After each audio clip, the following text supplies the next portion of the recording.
Tere! Mina olen Lenno Põder. Digitaalsed sõidumeerikud arenevad ning uuema põlvkonna digimeerikud on muutunud kasutajasõbralikumaks ja neil on palju abistavaid funktsioone, mis aitavad autojuhi elu muuta lihtsamaks. Nüüd ma näitan, kuidas uue põlvkonna Stoneridge digitaalse sõidumeerikuga saab juhikaardi väljasoleku aja puhkeajaks märkida. See on ääretult lihtne. Ma toon esmalt aga ühe näite.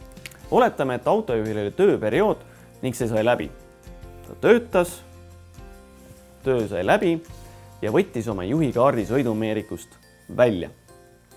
Ning siit edasi algas tema isiklik aeg ehk siis puhkeaeg. Läks veidi aega mööda, näiteks 3 päeva ja ta jätkas töö tegemist. Siin.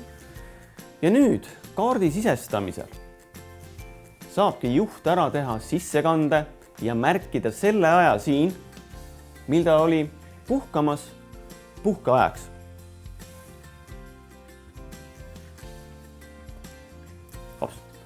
Uuemal Stoneridge mudelil käib see niimoodi. Nii, ja sisestame juhikaardi.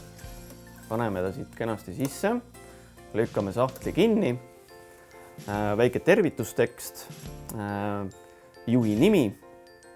Nüüd jälgin ekraani, siin ta ütleb, et millal on kaart välja võetud eelmine kord ja nüüd on funktsioon puhkus kuni praeguseni ja siin on tõesti imelihtne kõik, tuleb vajutada lihtsalt jah, ehk siis okeiga kinnitada ja kogu see aeg, mis nüüd kaart väljas oli sõidumeerikust, ongi salvestatud ära puhkeajaks. Tuleb nüüd valida ka siis riik, paneme siia Eesti riik. Trükin sissekandeid, ei ole vaja. Kinnitan sissekanded, jah, okei. Ja juhtimiseks valmis. Nii lihtne see oligi. Kaardi väljasoleku aeg sai aga sisuliselt mõne nupuvajutusega märgitud puhkeajaks. Nii et juhikaarti võib alati julgelt digimeerikust välja võtta, kui olete puhkamas ning kui tulete tagasi sõidukisse, siis saab selle aja kiirelt ja lihtsalt puhkeajaks märkida. Olge mõnusad!